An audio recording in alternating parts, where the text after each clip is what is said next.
Kita akan mulai sesi kita malam ini yang dibawakan Romo Budi. Topiknya cukup menarik ya. Tuhan menetapkan Petrus menjadi sang gembala. Ini kalau buat kita sih sudah suatu kenyataan, tapi buat tetangga kita menimbulkan permasalahan gitu Romo Budi ya. Jadi Betul Romo Budi sekali. akan memberi bekal kepada kita bagaimana ceritanya ini bisa seperti ini. Ya, Oke, baik kita mulai dengan berdoa bersama teman-teman semua. Mari kita mulai. Permisi Romo Budi ya untuk memulai yuk, doa. Kita silakan. mulai dengan tanda kemenangan kita atas nama Bapa dan Putra dan Roh Kudus. Amin.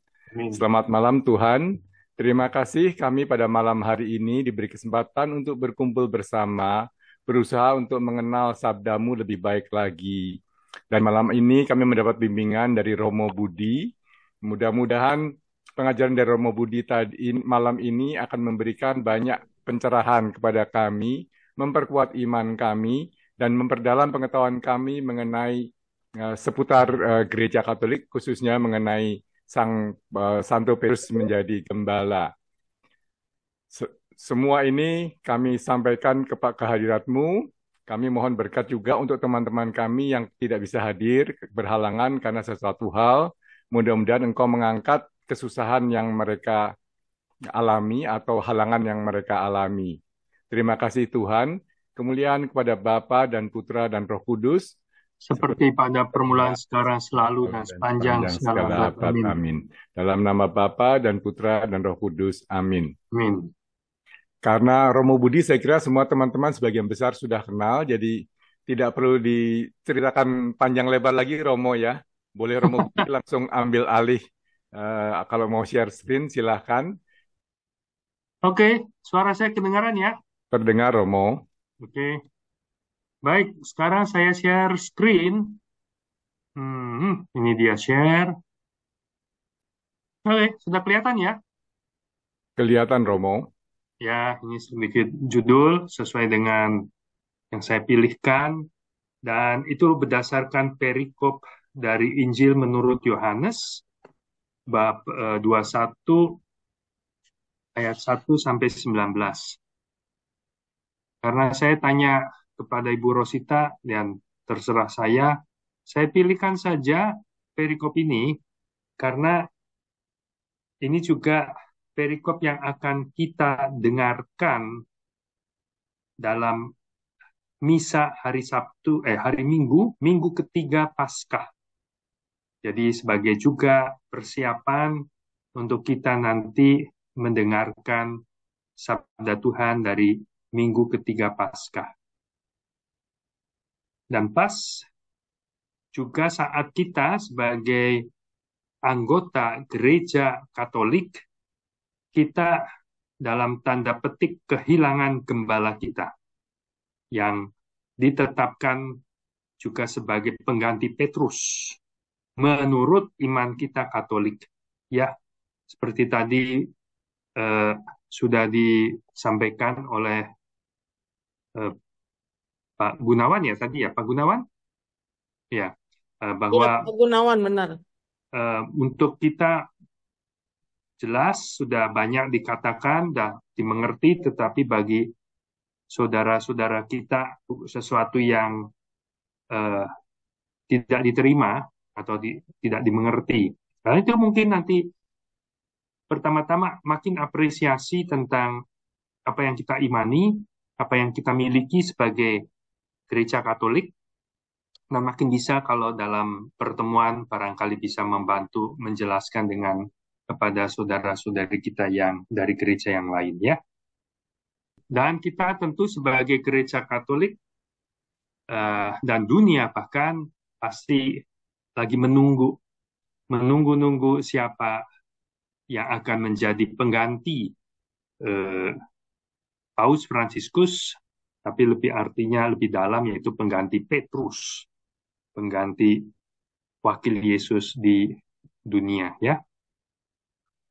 Oke, di kita baca dulu ya sebetulnya ya, baca dari perikop itu sebentar bersama-sama. Mari kita buka Injil menurut Yohanes bab 21 ayat 1 sampai 19. Mungkin salah satu boleh membacakan? Boleh saya bantu bacakan, Romo? Boleh, silakan Pak Gunawan. Yesus menampakkan diri kepada murid-muridnya di pantai Danau Tiberias. Kemudian Yesus menampakkan diri lagi kepada murid-muridnya di pantai Danau Tiberias. Ia menampakkan diri sebagai berikut. Di pantai itu berkumpul Simon Petrus, Thomas yang disebut Didimus, Natanael dari Kana yang di Galilea, anak-anak Zebedeus, dan dua orang muridnya yang lain. Kata Simon Petrus kepada mereka, "Aku mau pergi menangkap ikan." Kata mereka kepadanya, "Kami mau pergi juga bersamamu." Mereka berangkat lalu naik ke perahu. Tetapi malam itu mereka tidak menangkap apa-apa. Ketika hari mulai siang, Yesus berdiri di pantai. Tetapi murid-murid itu tidak tahu bahwa itu adalah Yesus. Kata Yesus kepada mereka, "Hai anak-anak, apakah kamu punya ikan?" Jawab mereka, "Tidak." Kata Yesus kepada mereka, "Tebarkanlah jalamu di sebelah kanan perahu, maka kamu akan mendapatnya." Mereka pun menebarkannya, dan mereka tidak dapat menariknya lagi karena banyaknya ikan. Lalu murid yang dikasihi Yesus itu berkata kepada Petrus, "Itu Tuhan." Ketika Simon Petrus mendengar bahwa itu adalah Tuhan, ia mengikatkan jubahnya di badan, sebab ia hanya berpakaian dalam, lalu terjun ke dalam danau. Murid-murid yang lain datang dengan perahu karena mereka tidak jauh dari darat, hanya kira-kira 100 meter saja, dan mereka menarik jala yang penuh ikan itu. Ketika mereka tiba di darat, mereka melihat api arang, dan di atasnya ikan dan roti.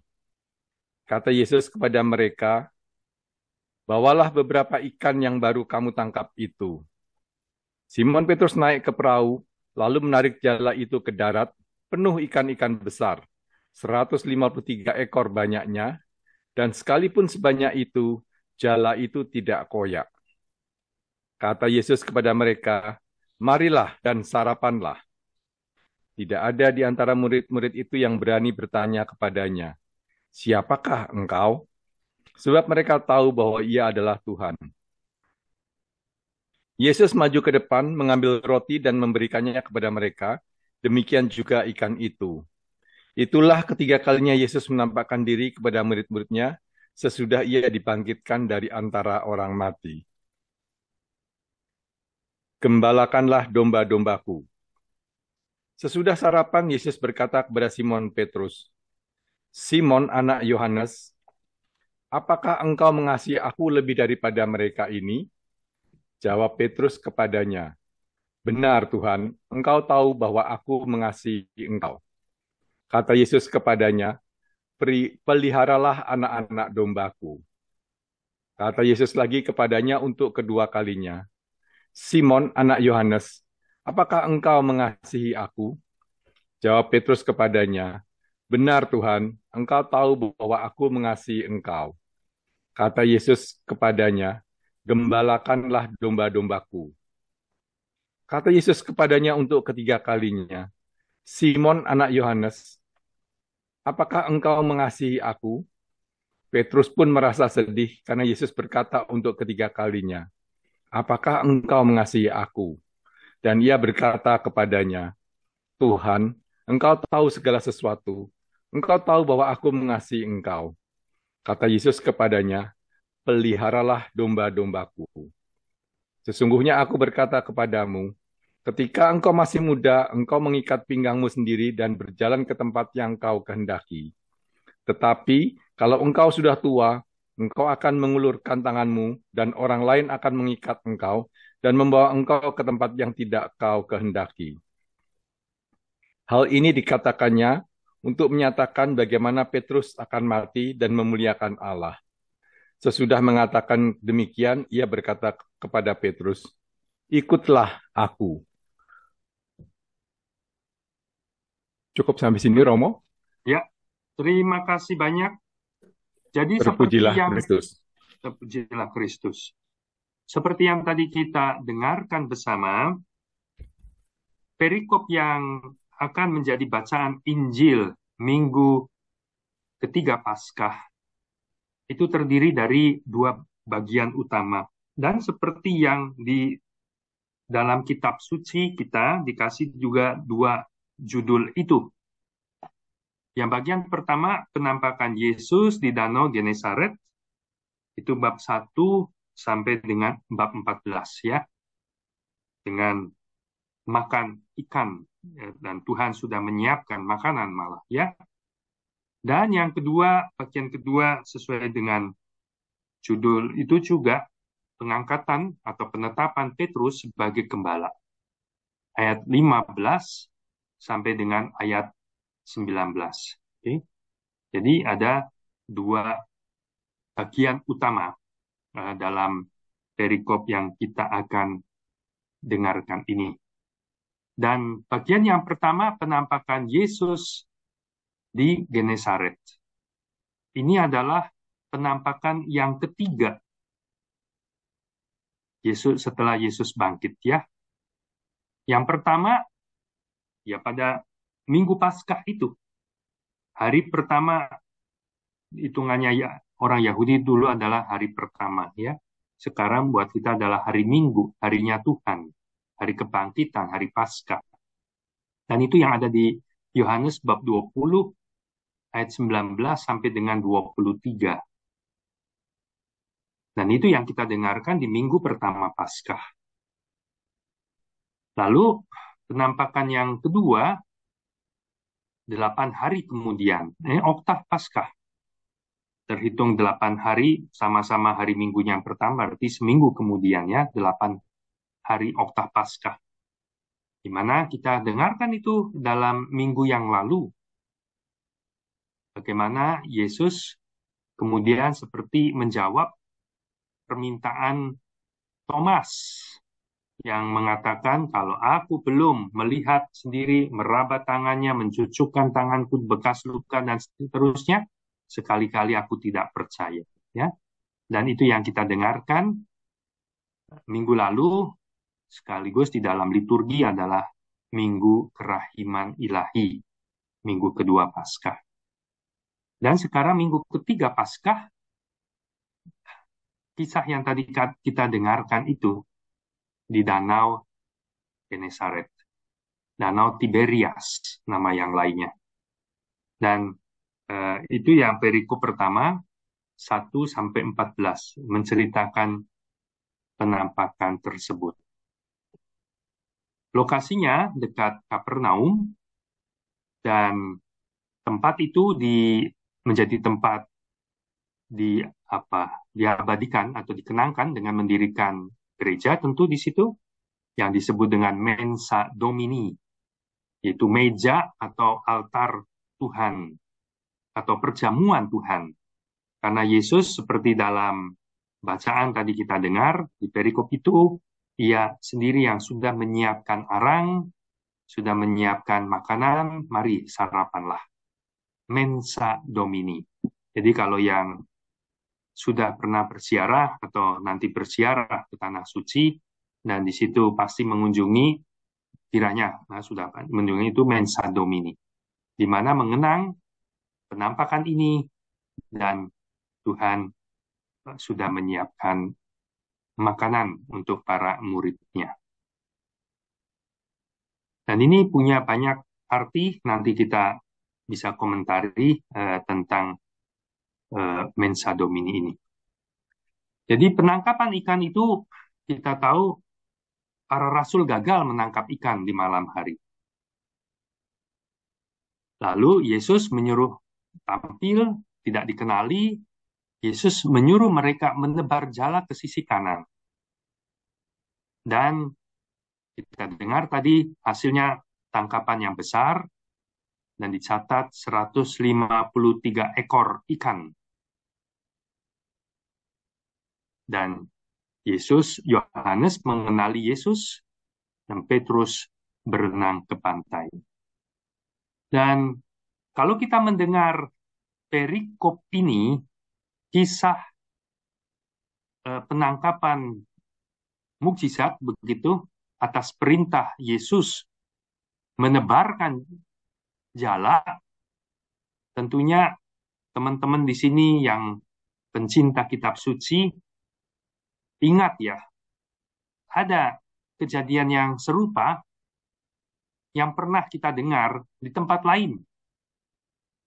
Nah, mungkin silakan kalau ada yang mau menjawab, di mana itu? Di Injil menurut tulisan siapa? Ya, mungkin bisa di-unmute itu siapa yang mau menjawab. Atau pakai teks, atau raise hands. Nanti operator admin memberi kesempatan ya. Silakan atau lewat teks. Siapa di tempat lain di mana masih ingat peristiwa yang sama di mana semalam-malaman tidak dapat ikan, lalu ada Yesus yang menyuruh menebarkan jala dan mereka menangkap yang banyak. Injil Lukas. Oh, pinter sekali itu ya, anak umat KKS ya. Injil Lukas ya. Injil Lukas bab berapa? Masih ingat? Bab 6. Bab 6. Oke. Dan kalau menurut Injil Lukas, itu di bagian Yesus sesudah bangkit atau kapan itu? Sebelum bangkit. Sebelum bangkit. Malah itu awal menjadi cerita kisah panggilan Petrus, ya kan? Sehingga si Simon itu bilang, menyadari mukjizat dan yang ilahi pasti, ia spontan bilang, menjauhlah daripadaku sebab aku orang berdosa ya. Dan Yesus sebaliknya mengatakan, jangan takut, mulai sekarang engkau akan kujadikan penjala manusia. Ya, begitu. Sehingga ahli kitab suci itu memikirkan ya dari yang tadi itu Lukas bab 5 kan, semacam panggilan murid yang pertama, dan make sense begitu kenapa Petrus sampai bisa mau menjadi murid Yesus, meninggalkan segala-galanya karena mengalami mukjizat yang luar biasa, dan dia di situ mendapat panggilan, tinggalkan profesimu penjala ikan dan menjadi sekarang panggilan penjala manusia. Maka ahli kitab suci bertanya, kok ini mirip ya? Mirip betul. Nah, dua kejadian berbeda atau satu kejadian yang sama? Kalau satu kejadian yang sama, yang tepatnya yang mana? Biasa kan begitu, Pak. Yang sesudah bangkit atau apa? Atau sebetulnya kejadiannya Yesus penangkapan ini sesudah bangkit, tetapi Lukas menariknya ke depan untuk ditempatkan di konteks yang lain menjadi panggilan murid-murid yang pertama. Atau memang kejadiannya sebelum itu, tetapi Yohanes yang justru menariknya ke belakang menjadi satu pengalaman akan kebangkitan Tuhan dengan tanda yang itu. Ada pesan-pesan yang lain. Jadi biasanya kita makin belajar kitab suci, yang fakta seperti itu bukan sesuatu yang pertama-tama, ya. Karena kebenaran kitab suci itu adalah kebenaran iman. Dan itu yang mesti kita cari. Apa arti pesan Tuhan yang untuk kita, orang beriman ini? Nah, itu nanti yang coba saya tunjukkan beberapa hal yang bisa kita tangkap dari peristiwa ini, ya. Jadi yang penting pertama-tama makna kebenaran iman. Karena Yesus yang bangkit, kalau menurut Injil yang lain, sepertinya mau menunjukkan realitas itu, ini sungguh bangkit. Tetapi buat pengarang Injil Yohanes, boleh dikatakan mengandaikan umat itu sudah tahu Yesus bangkit. Tetapi pertanyaannya adalah, bagaimana kita mengalami kebangkitan Tuhan? Dan makna dari kebangkitan Tuhan. Maka di dalam perikop ini, ya, kalau bisa begini pesannya.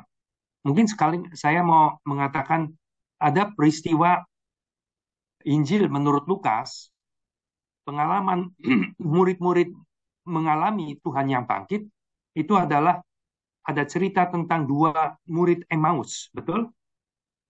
Dua murid Emmaus. Dan yang muka murung, lalu menjauh dari Yerusalem, sama-sama konteks itu ceritanya.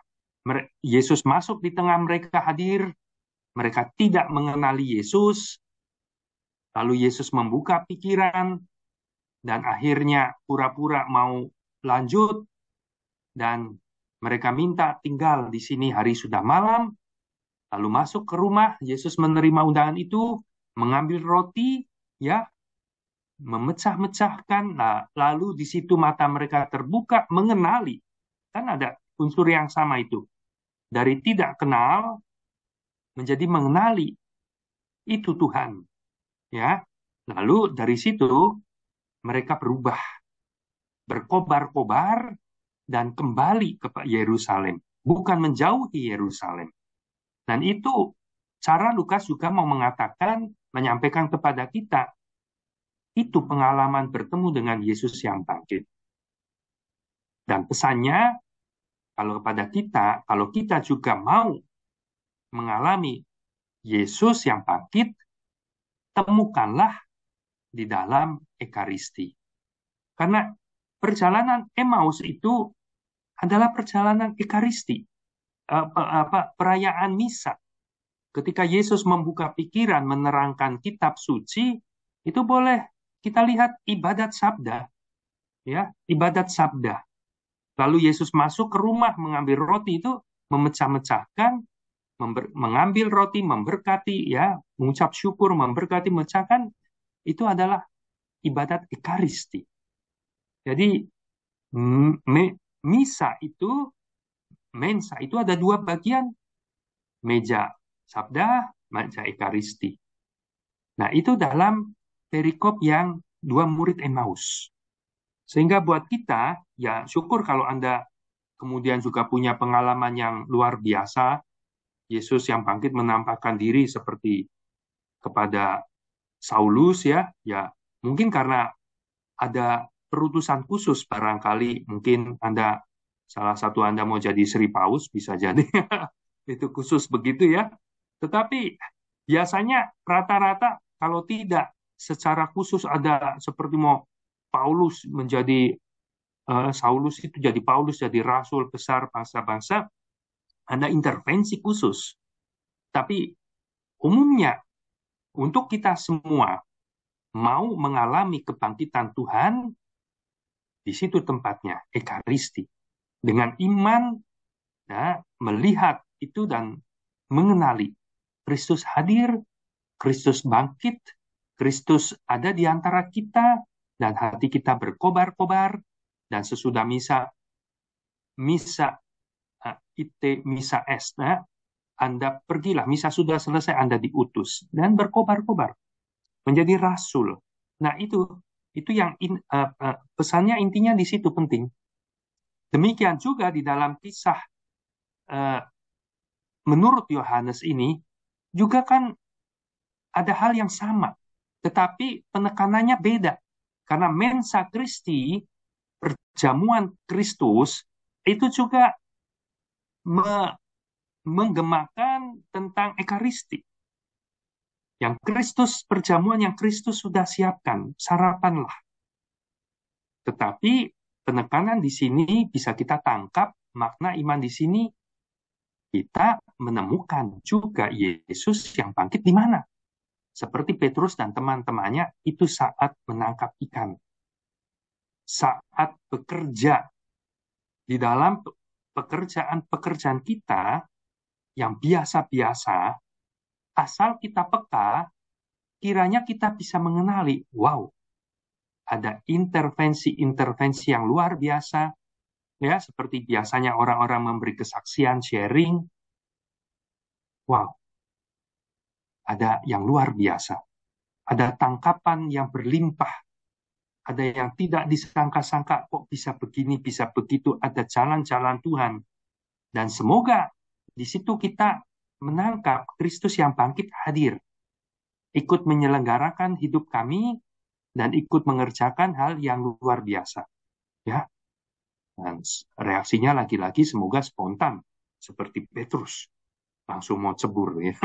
Dengan satu kegembiraan, itu antusiasme berkobar-kobar seperti Emmaus, seperti Petrus, serta-merta segera mau mendekat pada Tuhan ya. Jadi hubungannya dua itu ya, antara misa, ekaristi misa, dengan kita bekerja. Sehingga ada yang mengatakan juga sesudah kita misa, kita diutus itu merayakan liturgi, liturgi kehidupan, the liturgy of life ya, liturgi kehidupan. Kita diutus. Jadi mesti nyambung antara misa dengan kehidupan. Ya, jangan ada altar dan pasar, dua hal yang terpisah. Altar dan pasar itu mesti menjadi satu gerakan. Karena misa itu, ekaristi, sumber kehidupan Kristiani dan puncak juga kehidupan Kristiani. Kita diutus ke pasar, ke tempat kerja kita mengalami kehadiran Tuhan yang bangkit, menyertai kita dengan hal-hal yang dengan kepekaan kita bisa lihat itu Tuhan. Ia hadir mengerjakan ini dan itu turut berkarya. Dan kembali lagi ke perayaan Ekaristi menjadi satu persembahan ucapan syukur dan menjadi puncak summit kehidupan kita ya. Sehingga kita lihat hubungan antara altar dan pasar ya, dengan liturgi dan karya kehidupan, sesuatu yang menyatu. Jadi jangan haleluya puji Tuhan di altar, tapi dalam kehidupan mengerjakan pekerjaan lain, bukan pekerjaan Tuhan ya. Ada yang joke gitu ya, dari Senin sampai Sabtu kerjanya menipu orang, ya. Hari Minggu menipu Tuhan. Puji-pujiannya puji-pujian kosong ya, atau ya begitu ya. Harus ada mengalir ya. Mungkin sama sesudah misa sepertinya luar biasa, kusuk berdoa, begitu keluar ada sedikit senggolan, marah-marah dan nggak sabaran gitu kan itu biasa dikatakan begitu ceritanya. Oke. Habis misa lalu jadi beda antara misa dan kehidupan sehari-hari. Mestinya menyatu, mengalir, dan di situ kita terus merayakan liturgi kehidupan. Oke? Dan ini yang bisa ditangkap versi Yohanes mau menekankan mengalami Kristus yang bangkit itu ada dalam hidup kita sehari-hari dan dalam medan kerja kita, karya kita, pasar kita. Oke? Tidak hanya di sekitar altar. Oke? Begitu. Sehingga tidak ada istilahnya dualisme, dikotomi, pemisahan begitu. Semua menjadi kehadiran Yesus yang bangkit dalam hidupku. Dalam ibadah, ekaristi puncaknya, di dalam karya di mana kita diutus untuk menjadi saksi Tuhan. Begitu. Nah, yang 153 ikan itu kan dicatat. Biasanya kalau Yohanes mencatat sesuatu itu bukan hanya sekedar mencatat, ya, seperti kurang kerjaan sampai hitungin 153, ya. Sehingga biasanya itu pasti ada makna karena Yohanes terkenal dengan banyak simbolisme, apalagi seperti dalam kitab Wahyu, ya, penuh dengan simbol-simbol. Sehingga 153 itu membuat Bapak Gereja, ahli kitab suci juga coba menerka-nerka apa kiranya arti 153 itu. Oke? Dan ini ada beberapa attempt ya. Santo Hieronymus seperti yang kita tahu adalah pelindung bulan kitab suci karena ia yang terkenal sebagai orang kudus yang mendalami kitab suci, diberi tugas oleh Sri Paus menerjemahkan kitab suci dari bahasa asli ke Latin, bahasa gereja waktu itu, ya kan? Karena Perjanjian Lama kan aslinya Ibrani, terjemahkan ke Latin.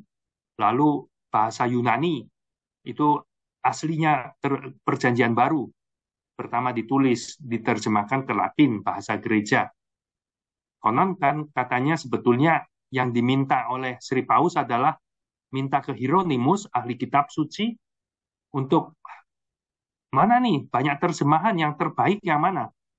Lalu Hieronymus mengatakan, wah, dia nggak puas dengan terjemahan ini, nggak itu dan itu, akhirnya dia terjemahkan sendiri. Ya, semuanya itu ya terkenal di Bethlehem, ada gambarnya dengan tengkorak, dengan apa begitu, sangat ugahari menerjemahkan. Sampai kata-kata yang terkenal, bukan? Tidak mengenal kitab suci, tidak mengenal Kristus.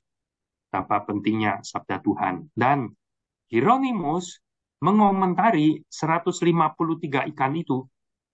Buat dia 153 ikan itu adalah menurut pengetahuan biologi waktu itu adalah total spesies ikan. Ikan itu ada ikan gurame, ikan ini, ikan apa ya, ikan paus, ikan hiu, ikan apa itu, sepengetahuan mereka dulu jumlahnya total 153. Seluruh jenis ikan. Maka itu mau melambangkan seluruh umat. Artinya gereja itu diutus untuk menjaring seluruh umat manusia.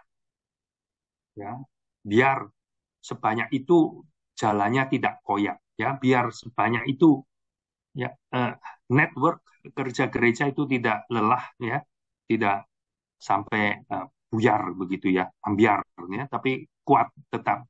Seluruh umat manusia mau ditangkap, mau diselamatkan. Itu berutusan gereja, ya. Begitu.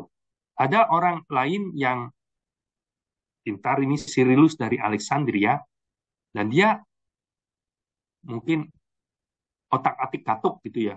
Namanya pakai ilmu otak-atik katuk. Kalau 100, ia bilang itu melambangkan umat manusia. Karena ada Yesus melambangkan sebagai gembala, itu perumpamaan ada gembala yang baik itu yang punya 100 ekor domba. Ya kan, kalau hilang satu tidak asik-asik, ya sudahlah masih punya 99, tidak. Akan pergi mencari satu yang hilang itu. Dan kita punya lukisannya, pasti pernah melihat ya. Saya suka itu juga lukisan bagaimana yang satu yang hilang itu yang ditebing.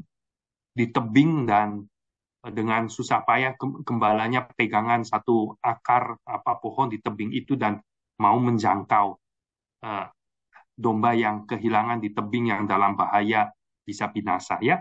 Ketika ditangkap dan ada gambar yang lain di dipanggul di bahunya dan pasti dilukiskan dengan penuh sukacita ya. Sukacita yang hilang ditemukan. Tuhan, gembala yang baik, tidak mau satu pun hilang. Semua mau diselamatkan. Dan 100 itu, maka menurut Cyrillus itu umat manusia seluruhnya. 100. Bahkan 153. Ya, 50-nya itu melambangkan umat Israel. Ya, sebagai awal dari umat yang dipilih Tuhan untuk membawa karya keselamatan Tuhan. Di mana Tuhan mulai bekerja untuk melangsungkan rencana keselamatannya. Lalu kan berarti 150 kurang 3. 3 itu Tritunggal. Wah, gitu.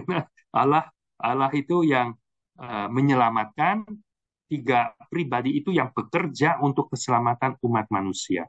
Kan? Kalau kita lihat secara katakan mungkin frame of mind kita ya, ada dalam waktu, mungkin urut-urutannya kronologisnya pertama Allah Bapa. Allah Bapa mencipta.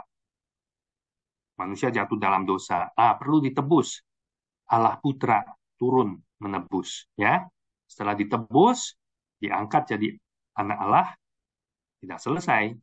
Allah Roh Kudus untuk terus membawa kepada kesempurnaan, kepenuhan kebenaran. Jadi Tritunggal itu bekerja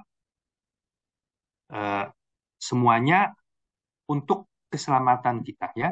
Dari penciptaan, penebusan, sampai pengudusan. Begitu. Penciptaan, penebusan, pengudusan. 3. Kalau kita mau berpikir dalam waktu, sepertinya 3. Tapi juga secara teologi tidak 3 pisah-pisah. Bersamaan itu semua Allah Tritunggal, satu Allah yang sama. Oke? Demikian maka itu kalau menurut Sirilus dari Alexandria, 153 itu kotak-katik katuk itu apa atau cocologi gitu ya, cocokologi gitu ya. Ya seperti itu, 150 dan 3. Oke. Lalu kalau Santo Agustinus punya hal yang lain, lebih menarik, lebih jelimet ini, sedikit kotak-katik katuknya ya. Ya, dia temukan demikian. Ada 10 perintah Allah. Oke? 10. Dan 10 itu melambangkan 10 perintah Allah adalah Taurat, hukum. Oke? Tetapi ada 7 karunia Roh Kudus. 7 rahmat, 7 karunia Roh Kudus. Oke? Maka antara hukum dan rahmat. Hukum diberikan oleh Musa, rahmat diberikan oleh Yesus Kristus. Begitu kan menurut Injil Yohanes. Oke? Maka 10 ditambah 7, kepenuhan keselamatan, karya keselamatan Allah, itu 17. Loh, kemana 153-nya?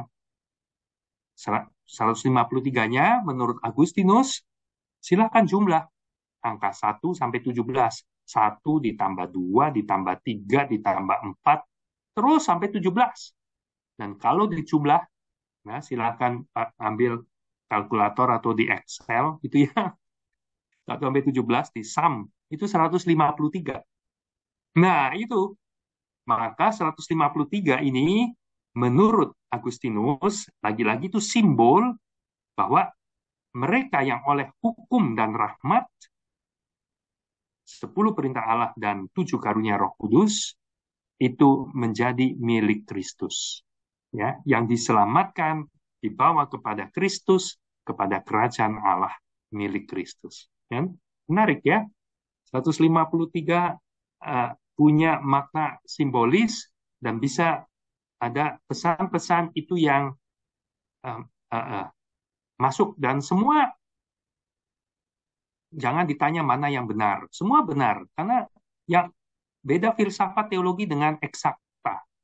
Kalau eksakta 1 tambah 3 4, nggak ada diskusi ya. Tetapi kalau filsafat teologi itu pemahaman sudut pandang, orang bisa melihat dari sudut pandang yang berbeda dan bisa melukiskan punya makna yang berbeda. Dan kalau keseluruhan itu makin memperkaya, kita seperti mungkin yang cerita itu yang menarik, orang buta yang katanya ada sesuatu, ada hewan datang namanya gajah, belum pernah. Gajah itu kayak apa? Mereka orang buta. Lalu mereka meraba-raba. Satu pegang belalainya, begitu kan? Oh, gajah itu seperti atau apa? Selang yang besar begitu ya, atau ular besar malah gitu ya. Yang lain pegang kupingnya, oh gajah itu kayak kipas begitu kan. Yang lain pegang ekornya, oh gajah itu kayak cambuk, cemeti.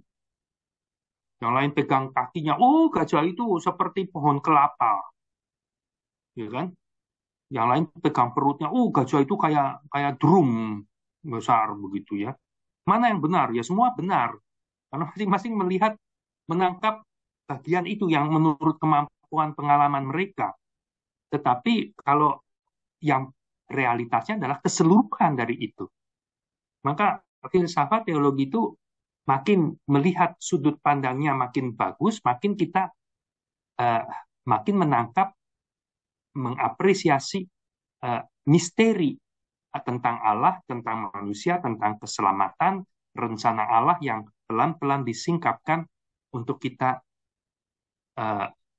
wonder gitu ya, merasa kekaguman, tiada habisnya, dan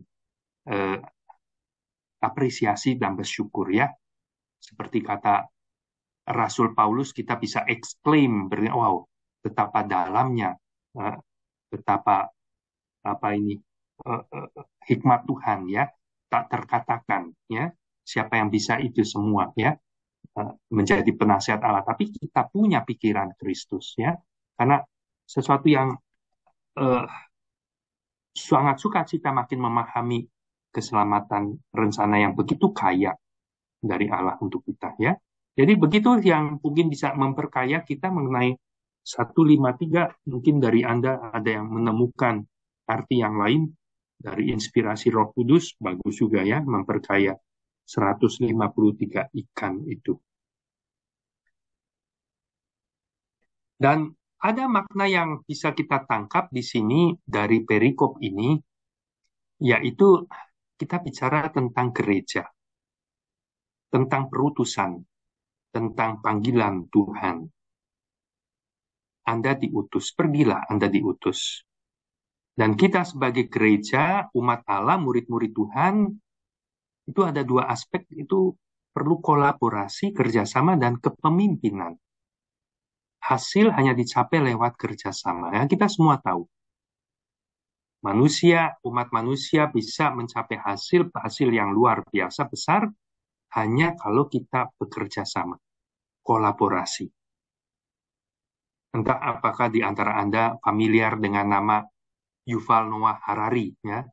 Saya suka mendengarkan talk-nya dia yang menulis buku terkenal Homo Sapiens, lalu Homo Deus, dan terakhir Nexus, ya. Dan itu dia sejarawan, tapi juga mendalami pasti filsafat. Dan dia mengatakan bahwa manusia itu kan secara fisik segala macam bukan yang paling hebat di antara makhluk manapun. Secara kecepatan kita kalah sama cetah, itu harimau itu yang lari cepat. Secara kekuatan kita kalah sama gajah, ya. Di air kita kalah sama ikan, ya, oke? Kita nggak bisa terbang kayak burung. Tetapi kita melebihi semua itu kenapa? Karena kita bisa berkolaborasi. Dan berkolaborasi dalam skala yang besar, sehingga kita bisa menghasilkan semua pesawat terbang yang lebih daripada burung apapun, ya kan? Kapal selam yang lebih dari ikan apapun, begitu. Tenaga mesin apa yang lebih kuat dari gajah untuk menarik satu beban apapun, seperti itu, ya. Jadi hasil hanya bisa dicapai lewat kerjasama, apalagi dalam perutusan gereja, yaitu seperti Yesus bilang, seperti Bapa mengutus aku, sekarang aku mengutus kamu. Pergilah, terimalah Roh Kudus. Tapi hanya bisa dicapai itu untuk mewujudkan kerajaan Allah dengan kerjasama. Dan itu ada simbolisme di situ. Dua orang itu Petrus dan Yohanes. Selalu muncul itu Petrus dan Yohanes. Santo Agustinus juga suka membandingkan itu menjadi dua simbolisme. Antara hidup yang aktif dan hidup yang kontemplatif. Antara hidup sekarang di dunia dan hidup nanti di surga. Itu seringkali bisa mengambil inspirasi dari figur Petrus dan Yohanes yang saling komplementari, melengkap, ya. Dan kalau di sini kita bisa menangkap itu, Petrus melambangkan otoritas, ya, dan Yohanes melambangkan kasih. Dan itu mesti ada dua hal, ada dua otoritas, ada yang kepemimpinan, dan tetapi ada jiwa yang kasih. Oke? Kasih tanpa kepemimpinan, ya mungkin ya semuanya hidup menurut apa yang dimaui, ya, nggak berhasil mencapainya. Saya suka mengingat itu dalam kisah raja-raja, bukan hakim-hakim, ya. Di sana ada komentar, ya, mereka semua tidak punya pemimpin, sehingga masing-masing melakukan apa yang menurutnya baik, ya, sehingga tidak berhasil, tidak menjadi umat yang kuat. Apalagi masing-masing pikir kesukaannya sendiri-sendiri, oke? Tapi mesti ada yang memimpin, yang mengarahkan ke satu tujuan, oke? Yaitu otoritas, kepemimpinan. Tetapi kepemimpinan, otoritas tanpa kasih, nah itu sangat menjadi otoriter, menjadi penindasan, ya. Apalagi dalam gereja disebut klerikalisme, bukan seperti itu, ya. Tetapi harus dalam kebersamaan. Oke, oke. Dan di situ ada 2 kapal juga simbol kerjasama gereja. Oke, simbol kerjasama gereja yang saling tolong menolong, bantu bahu membahu. Oke, semuanya itu pesan kerjasama, kolaborasi, kepemimpinan. Dan itu selalu baik di dalam gereja ataupun di dalam dunia sekular, boleh dibilang dunia kerja kita, hal-hal itu pasti valid, relevan, dan perlu dipraktekkan.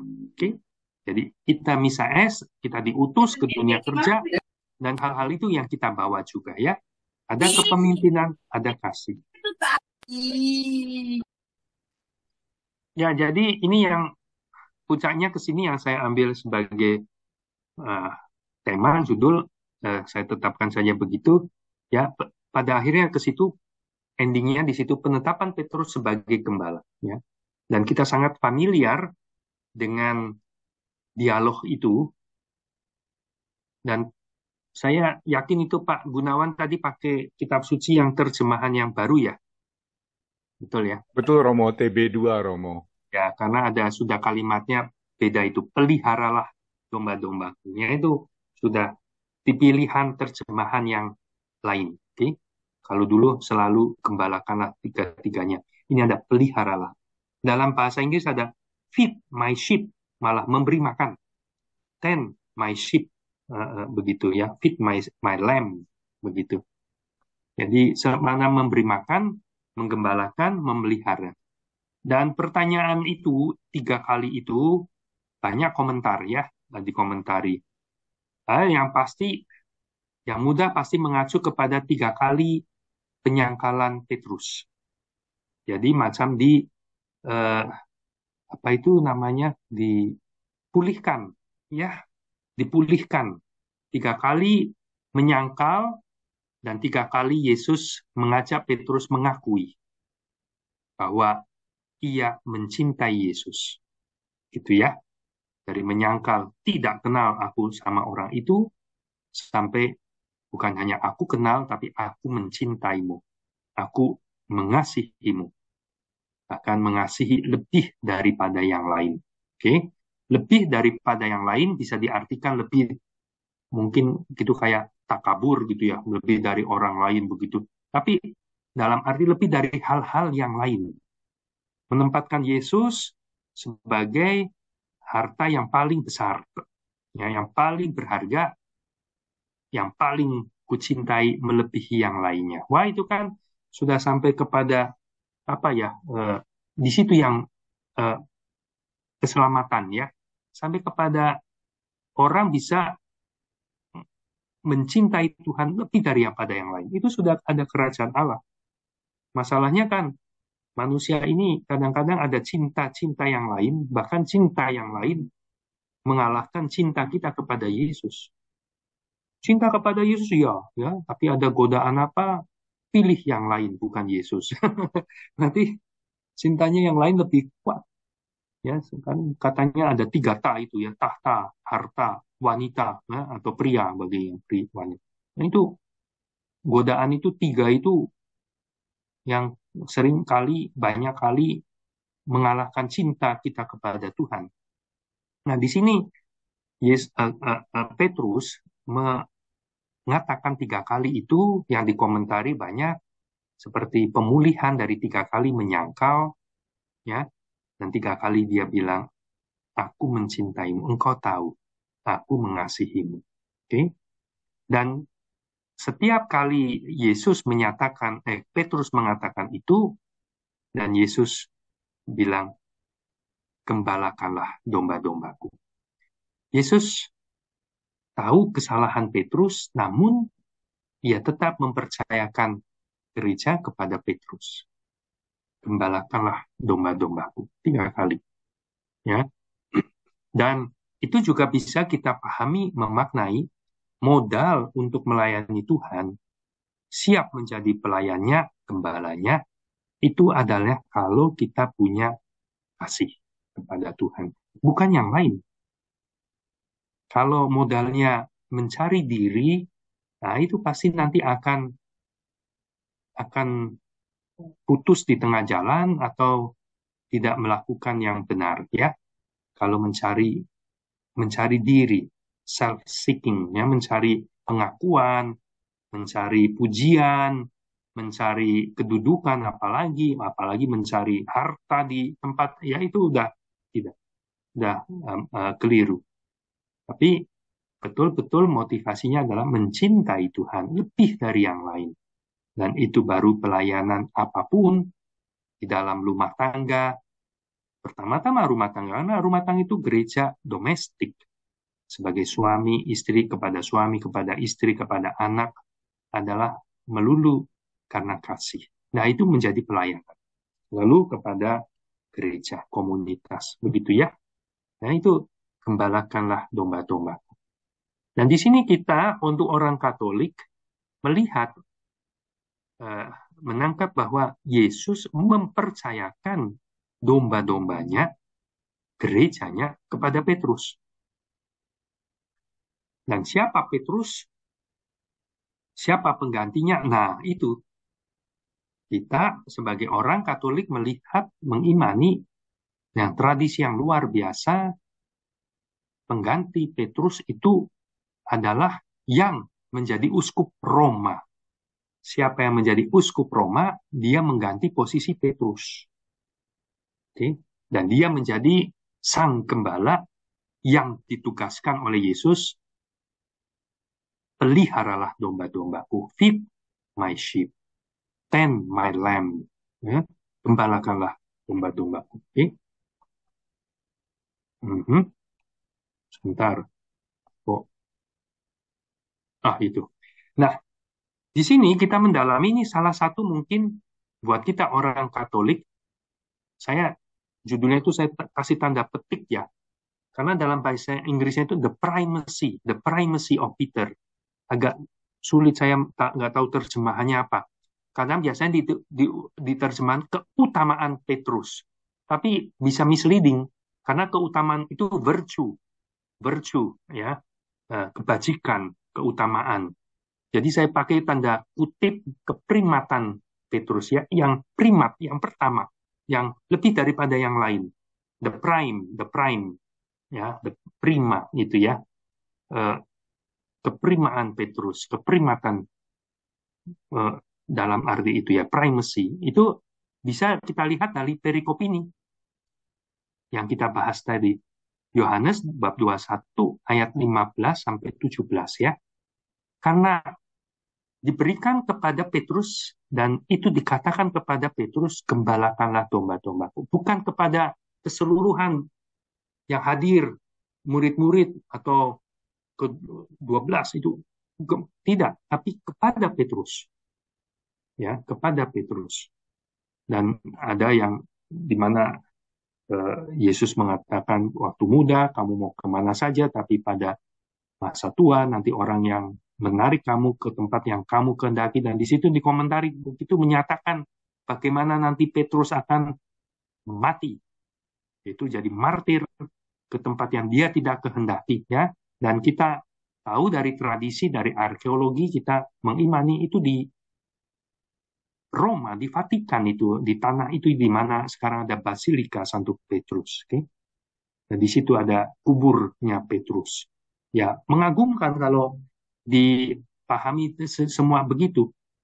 Antara teologi, kitab suci, arkeologi, histori, menjadi terkoneksi semuanya, menjadi realitas gereja yang kita hidupi, kita menjadi bagian, ya, biarpun ada kekurangan, dosa-dosa, kelemahan-kelemahan, toh yang jadi the prince of the church itu ya, pangeran yang paling primat itu Petrus pun berdosa, 3 kali menyangkal Yesus. Ya, tetapi karena kerahiman ilahi, ya dipulihkan, bahkan diberi kepercayaan menjadi gembala untuk domba-dombanya, gerejanya. Tapi kita bisa lihat, mari kita lihat di Injil menurut Matius, bab 16, ayat 13 sampai 20. Ini versi Matius. Ya, di situ ada perikopnya dikasih judul pengakuan Petrus. Ketika Yesus bertanya pada murid-muridnya, kata orang siapa aku? Oh, gampang. Tinggal reporting speech ya. Jadi reporter gampang. Oh, kata orang ini, kata orang itu, kata orang itu. Nah, kata kamu, menurut kamu, siapa aku? Kita bisa bayangkan di situ terdiam orang, saling lihat satu sama lain. Iya ya, siapa ya? Karena bukan seperti sekarang, kita sudah jelas berkat bantuan kesaksian para rasul dan yang lain, kepada iman kepada Yesus yang anak Allah. Tapi waktu dulu mereka mencari-cari Mesias atau bukan. Pertama-tama ya, yang ditunggu-tunggu atau bukan. Sampai kita dengarkan Yohanes Pembaptis pun pada akhirnya kemudian sempat ragu-ragu mendengar Yesus kok begitu tidak seperti yang diharapkan. Dan mengutus utusannya, muridnya dari penjara, tolong tanyakan, engkau yang memang ditunggu-tunggu itu atau kami mesti nunggu orang lain? Yang mulai ragu itu. Ya, jadi tidak gampang itu melihat manusia Yesus, siapa dia? Dan di situ Petrus yang ngomong ya, engkau adalah Mesias, anak Allah yang hidup. Dan berbahagialah engkau Simon ya bin Yona. Karena bukan darah dan daging. Rafiahnya begitu yang mengatakan. Itu bukan dari kamu sendiri. Nggak nyampe itu pengenalan pengakuan itu. Tapi Bapa sendiri yang mengaruniakan itu padamu. Ya, dan engkau adalah Petrus. Ya, di atas Petrus, di atas karang ini diganti nama ya kan? Dari Simon menjadi Petrus. Kudirikan gerejaku, jemaatku. Kuasa maut tidak akan mengalahkannya. Ya, dan itu satu landasan biblis untuk mengatakan keprimatan, the primacy of Peter, Petrus. Buat kita tangkap, kita imani itu. Dan karena gereja terus berlangsung, tidak berhenti Petrus meninggal, ya sudah selesai. Tidak. Ceritanya adalah siapa yang jadi pengganti Petrus. Nah, itu yang dari tradisi yang dihidupi di dalam gereja Katolik yang satu kudus apostolik ini, kita melihat, kita menerima, kita mensyukuri, dan kita wonder gitu ya, penuh kekaguman, keheranan, rencana Allah itu dia. Petrus wafat, memberi kesaksian sampai akhir hidupnya, kesaksian akan Kristus, anak Allah yang bangkit dengan darahnya. Sekarang dia bukan menyangkal, dia sungguh mencintai lebih dari yang lain sampai mencurahkan darahnya, sampai merasa tidak layak, harus disalib dengan terbalik begitu, dan dikubur di sana, dan di situ menjadi tempat Basilika Santo Petrus, dan siapa yang jadi paus, menjadi uskup Roma, akan menjadi pengganti Petrus, ya. Keprimatan, primacy, jadi tempat persatuan. Oke, jadi sang gembala yang menggembalakan umat yang berapa miliar ini ya, dalam satu arah yang sama. Oke. Dan kita juga bisa lihat di Injil menurut Lukas. Kalau menurut Lukas, Anda bisa lihat di Lukas bab 22, ayat 31.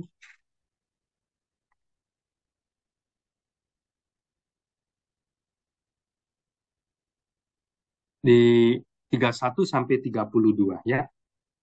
Dan di situ percakapan waktu perjamuan terakhir.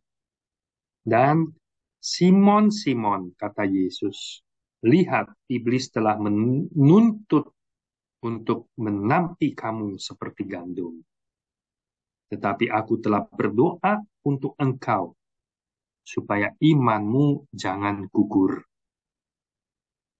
Dan engkau, ya semua shock. Semua melihat Yesus diperlakukan seperti orang tidak berdaya, dipermalukan, diolok-olok, disesah, di apa, sampai ditelanjangi, disalib. Mana semua shock.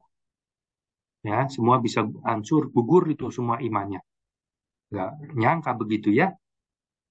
Dan engkau, jikalau engkau sudah insyaf, dan akhirnya kan dia insyaf, dia menangis, dan dia menyesal. kuatkanlah saudara-saudaramu ya, kuatkanlah iman ya saudara-saudaramu. Oke? Dan itu tugas Petrus, menguatkan iman saudara-saudaranya. Sesudah dia insyaf, sesudah nanti bangkit. Nah itu kepribadian ditunjukkan lagi di situ. Yesus berdoa secara khusus untuk Petrus. Dan kalau sudah insyaf, tugas Peter pertama-tama Petrus menguatkan iman.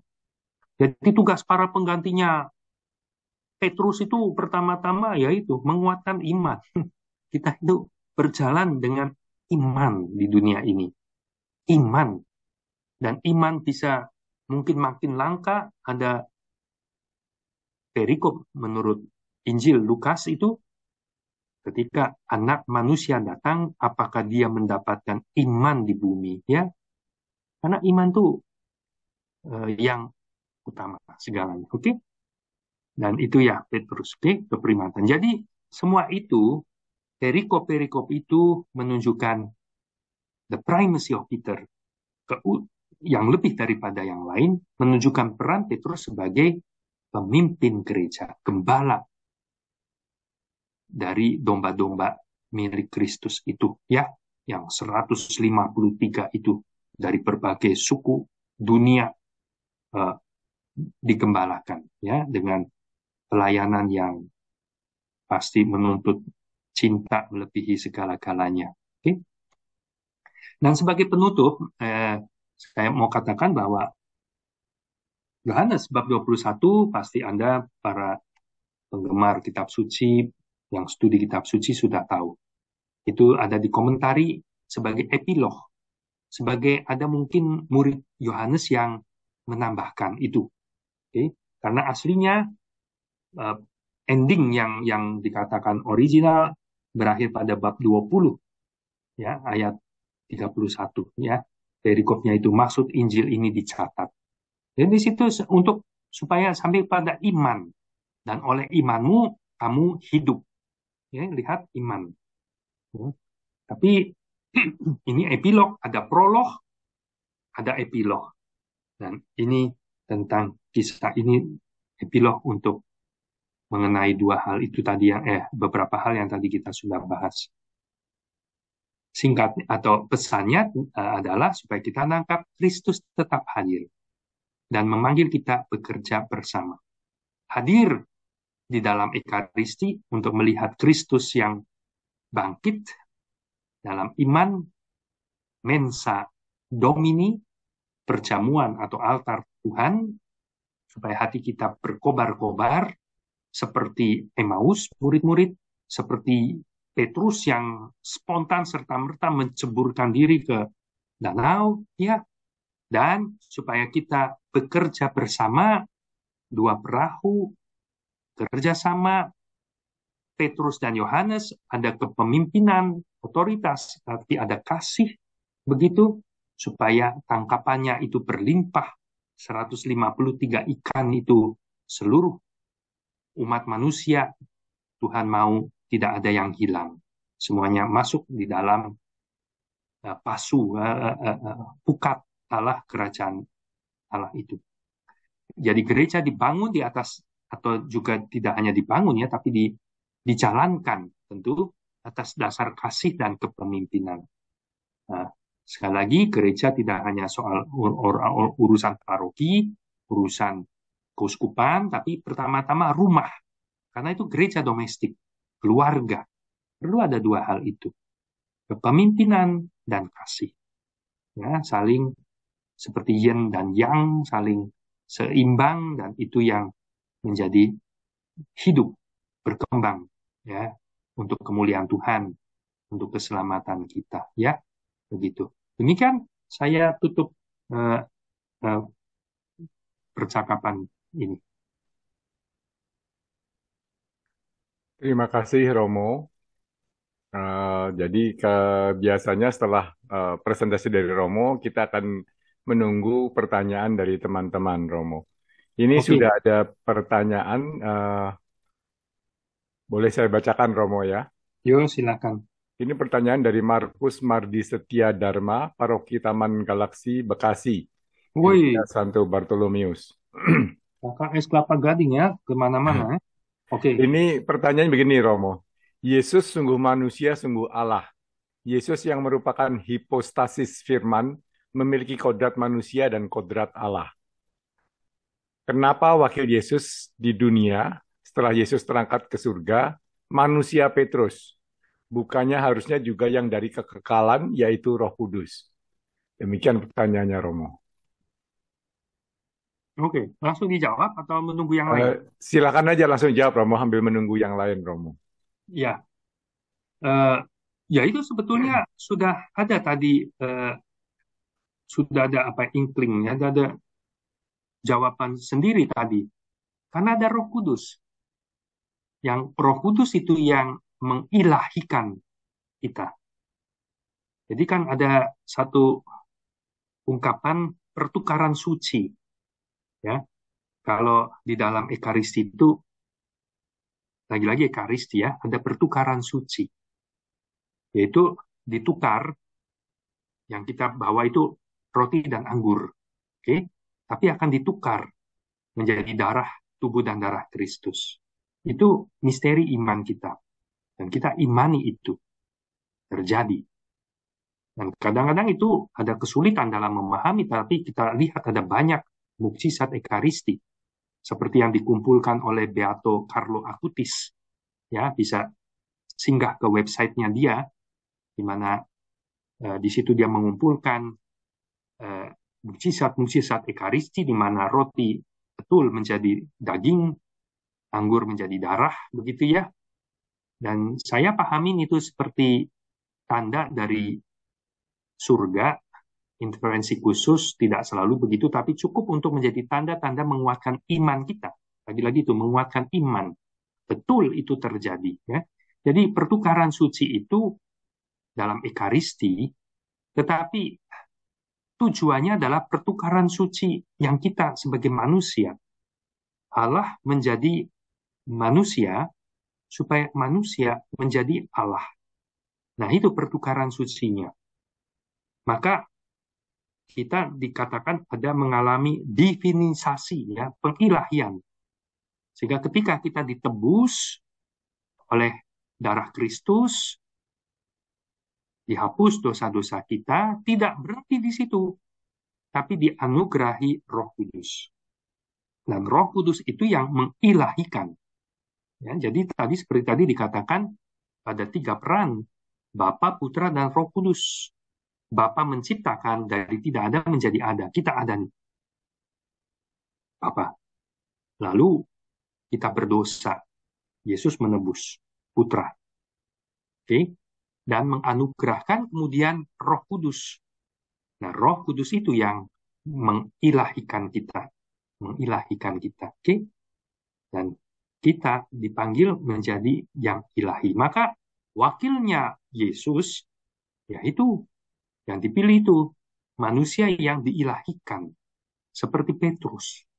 Sehingga dia menampakkan keilahian yang ada di dalam dirinya. Dia juga mencurahkan darahnya seperti sang guru kasih itu, ya, untuk gerejanya. Dan keilahian itu kan tidak lain lagi-lagi kasih, karena Allah adalah kasih. Dan kalau kita lihat figur Paus Fransiskus, sambil saya melihat banyak pasti tayangan video, saya melihat satu renungan yang masuk dalam apa ya, mungkin inspirasi atau ilham. Ia sudah diubah pelan-pelan menjadi makin serupa seperti Kristus, ya. Kristus yang lain, yang menampakkan kerahiman, kasih dalam pelayanan kerendahan hati, dengan mau merangkul semua orang, menyelamatkan semua orang, seperti itu. Dan itu mengesankan banyak orang. Dan saya kemarin kan mungkin sebagian tahu atau tidak tahu, Kedutaan Vatikan tuh membuka kesempatan 3 hari buat siapa saja yang mau menulis di condolence book, ya, buku kedukaan. Dan saya datang hari kedua. saya hadang, hari kedua saya ikut menulis semacam berbelasungkawa kepada wakilnya Paus di Indonesia adalah Duta Besar Vatikan, Nuncio, ya, seperti itu. Dan ada antrian yang lain, banyak umat, dan saya kelihat keponakan saya, dan saya kemudian bilang sama keponakan saya, gimana kamu bisa datang ke situ? Oh, saya diajak teman saya itu antusias banget, teman saya itu Muslim, yang Muslim yang sangat antusias itu buat saya sangat mengesankan, ya, karena mengena, ya, menyentuh hati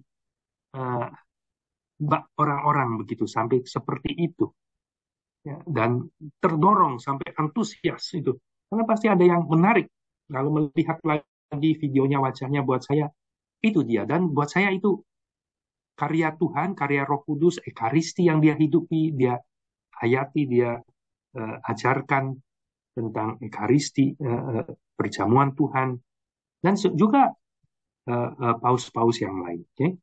Demikian, jadi persis itu, karena memang sudah dianugerahi Roh Kudus dan menjadi Kristus yang lain, menjadi ilahi, wakil kita, ya, wakilnya Yesus di dunia. Demikian mungkin kalau menjawab pertanyaannya. Terima kasih, Romo. Ada pertanyaan lain lagi, tapi saya lagi minta diperjelas, Romo, karena pertanyaannya begini, Romo. Romo Intan mau tanya simbol gereja. Jadi saya tanya, mungkin perlu diperjelas sedikit maksudnya apa, begitu, Mo, ya? Atau Romo mau langsung menjawab? Ya, simbol gereja itu macam-macam. Ya, salah satunya adalah bahtera. Ya, sampai ada lagunya kan, gereja bagai bahtera, begitu ya. Dan itu simbol itu juga kita melihat di dalam pengalaman murid-murid bersama Yesus di dalam perahu itu, dan diguncang oleh taufan badai, ya, dan murid-murid kemudian ketakutan, dan Yesus asik tidur di buritan, lalu dibangunkan, ya kan? Lalu Yesus bangun dan menghardik danau, menghardik taufan, semua menjadi teduh, diam. Lalu Yesus menegur murid-muridnya, kenapa kamu tidak percaya, kurang percaya? Dan murid-murid sebaliknya bertanya-tanya, siapa orang ini gerangan? Ya, danau dan angin pun taat kepadanya. Dan di situ simbol perahu itu jadi satu simbol gereja. Gereja itu di mana Kristus hadir. Mungkin kelihatannya seperti kok nggak ada Tuhan lagi tidur di buritan, ya. Tetapi ketika diterpa berbagai macam ini, pelajarannya dari situ adalah jangan takut.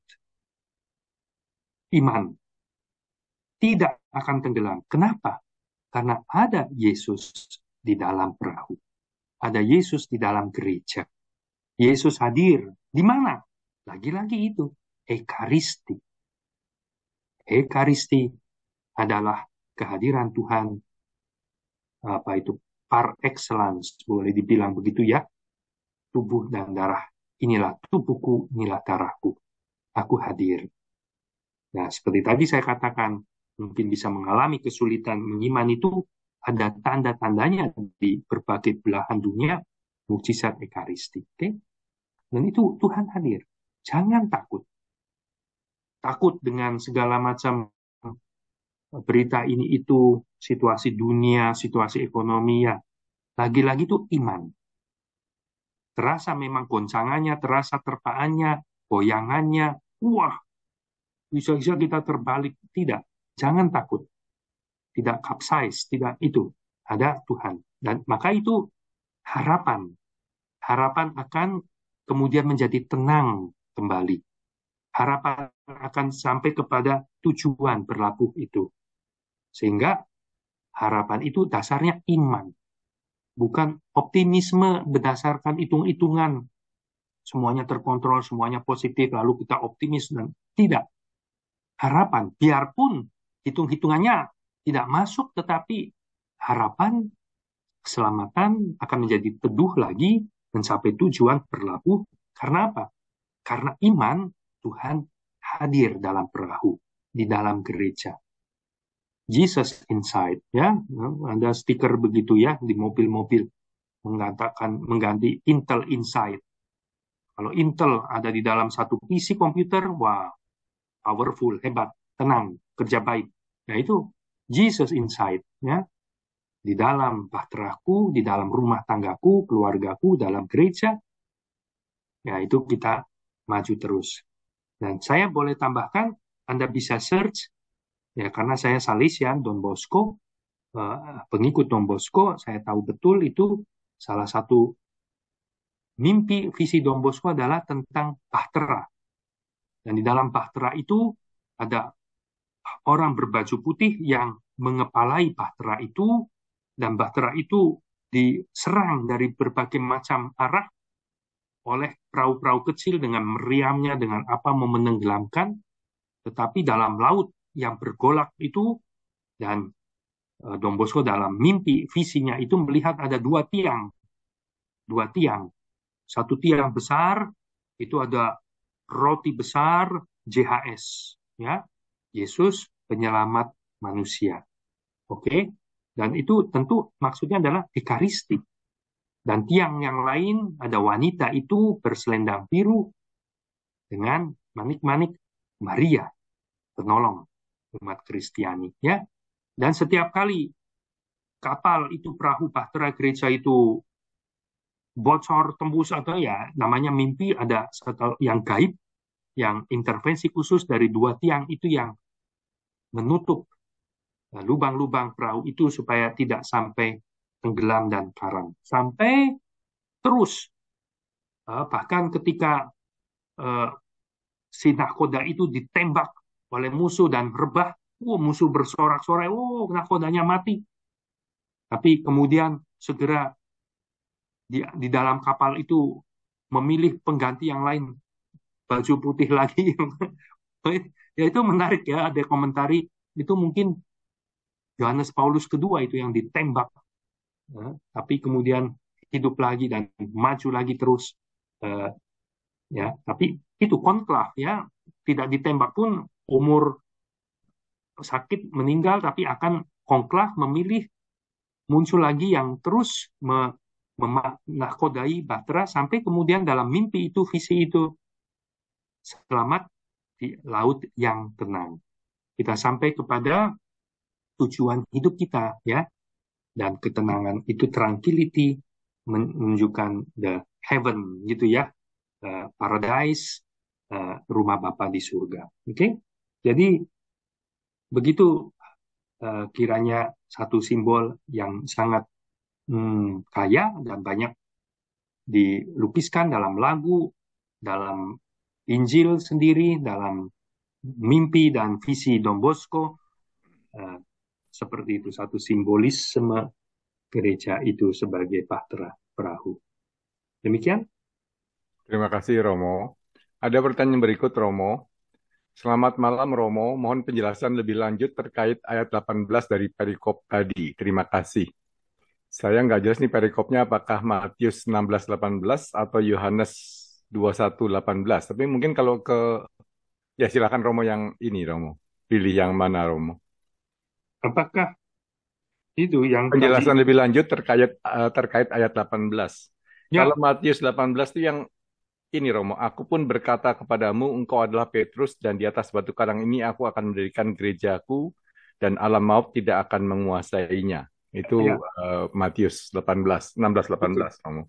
Oke. Nah, itu salah satu ayat yang kita sebagai gereja Katolik, yaitu Petrus punya dipilih oleh Tuhan, ya. Di atas Petrus ini Yesus membangun gerejanya, alam maut tidak menguasainya, ya, kekuatan-kekuatan jahat tidak sampai menghancurkan. kerajaan Allah yang Yesus bangun, umat Allah ini di atas wadas ini, ya. Dan itu yang sekali lagi buat kita orang Katolik, kita menginterpretasikan, memahaminya, itulah Petrus dan penggantinya yang kita kenal sebagai Sri Paulus, ya. Uskup Roma yang terus menguatkan iman kita, menjadi dasar kekuatan buat gereja, ya. Maka kita hari-hari ini nanti khususnya waktu konklav mulai, kita berdoa mohon supaya para kardinal dengan kuasa Roh Kudus, pengaruh Roh Kudus saja bisa kemudian akhirnya menentukan siapa pengganti Petrus yang terus menjadi dasar gembala untuk gereja, gitu ya. Dan ini yang menarik untuk kita gereja Katolik, pada pemersatu itu. Kita menjadi satu kawanan dengan satu gembala, seperti yang Yesus doakan di dalam doa sebelum ia wafat, kan? Bapa, aku mau supaya mereka menjadi satu gembala, satu kawanan dengan satu gembala. Coba lihat di mana ada agama-agama apa aja, maksudnya umat beragama lain yang bisa punya satu gembala seluruh dunia. Nggak ada. Nggak bisa.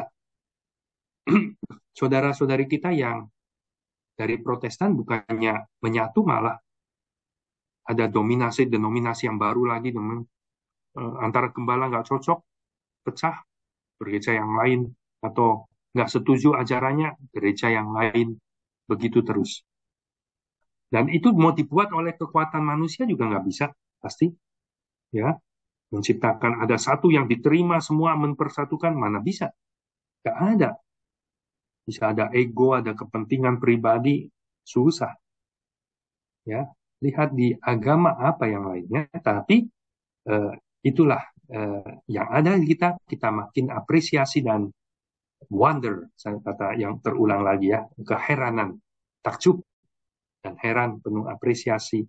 Ini pasti ya itu karya Allah, Roh Kudus, sampai kita memiliki yang seperti itu. Ya, di atas batu karang ini kudirikan gerejaku, Allah maut tidak menguasainya. Oke. Tadi kayaknya ada yang raise hand.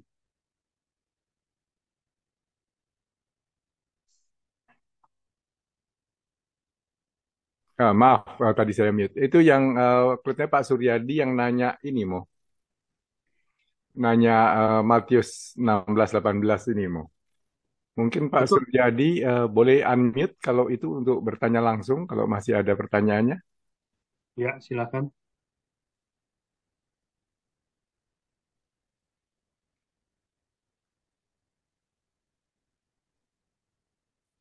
Sambil menunggu, Mo ya. Mm-mm. Mau bertanya lagi kembali ke masih di Matius lagi, Mo. Oke. Saya pernah diskusi dengan teman tetangga sebelah, Mo ya. Ya. Nah, mereka punya pengertian bahwa di atas batu karang ini aku akan mendirikan gerejaku. Batu karangnya itu mereka artikan sebagai pengakuan Petrus gitu kan. Dasarnya karena perikopnya tadi judulnya adalah pengakuan Petrus. Mungkin Romo bisa komentari mengenai hal ini, Romo? Ya, ya betul. Yaitu memang itu pengakuan Petrus, itu iman.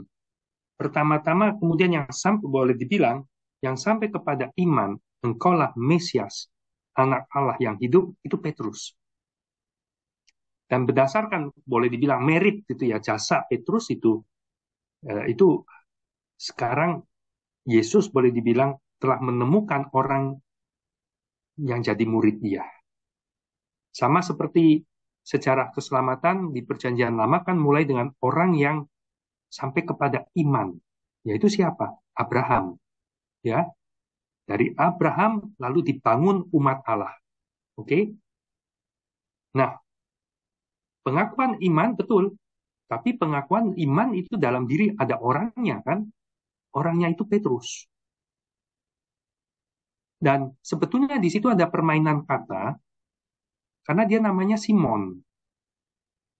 Dan kalau diperhatikan juga background dari tempat ini, pengakuan ini, Yesus membawa murid-muridnya ke atas, ke Kaisaria Filipi, di mana di situ ada banyak karang, ya. Dan karang, kita kan tadi saya bilang ini ditulis pertama-tama dalam bahasa Yunani, Petra, itu Petra, karang, ya. Jadi permainan kata, Yesus memberi nama Simon itu adalah Petrus, ya, karang. Jadi dengan kata lain, kamu ini karang. Kamu saya kasih nama baru karang atau cadas, gitu ya. Dan di atas karang ini, di atas kamu Petrus, kudirikan gerejaku. Ya. Karena dua hal itu ya betul bahwa pengakuan iman itu yang menjadi katakan pilihan inilah orangnya yang dimana Yesus mau kelak juga mempercayakan domba-dombanya itu ya, mau mendasarkan karena dari orang ini yang sudah sampai kepada iman lahir, boleh dibilang kalau dalam arti itu, umat Allah yang baru, gereja ini sampai kepada iman satu orang ini. Maka tadi juga kuatkanlah iman saudara-saudaramu, ya. Nah ini. Nah, diri Petrus itu yang kemudian permain kata itu, engkau adalah karang. Di atas batu karang ini kudirikan gerejaku. Karena pasti perlu orang untuk terus membangun gereja Tuhan. Kan tidak hanya perlu pengakuannya, tapi perlu orangnya. Nggak bisa dilepas gitu antara pengakuan iman itu dan orang pribadi. Dan perlu terus ada suksesor, pengganti yang terus menguatkan iman saudara-saudaranya, yang terus menggembalakan, kan perlu orang, ya. Dan disitulah makna pemahaman kita orang Katolik itu, dan mengagumkan, saya bilang mengagumkan, karena tidak bisa itu dibuat oleh manusia, punya satu orang yang jadi pemersatu, menjadi pusat persatuan, penggembalaan, itulah pengganti Petrus, ya, pengganti Petrus. Demikian, mungkin itu bisa menambah, melengkapi itu yang ditanyakan. Terima kasih Romo. Ini Pak Suryadi sudah unmute. Silakan Pak Ya. Suryadi kalau ingin bertanya. Selamat malam. Selamat malam, Romo. Ya, selamat malam Pak Suryadi. Tadi yang saya maksudkan itu perikop dari Yohanes 21 ayat 18. Oh, maaf Pak Suryadi. Ya, Ya, tetap berguna itu pertanyaan itu tadi, pembahasan 21, oke? Bab 18. Itu. Sesungguhnya aku berkata kepadamu, ketika engkau masih muda, engkau mengikat pinggangmu sendiri dan berjalan ke tempat yang kau kehendaki. Itu ya. Iya, betul. Tetapi kalau engkau sudah tua, engkau akan mengulurkan tanganmu dan orang lain akan mengikat engkau dan membawa engkau ke tempat yang tidak kau kehendaki. Itu. Lalu pertanyaannya? Ya, itu justru saya tidak mengerti maksudnya apa gitu, Romo. Oh, maka kalau yang ini ayat berikutnya sudah menjelaskan itu. Hal ini dikatakan Yesus untuk menyatakan bagaimana Petrus akan mati dan memuliakan Allah. Itu dari Yesus sendiri, dari Yohanes sendiri menjelaskan itu maksudnya. Ya.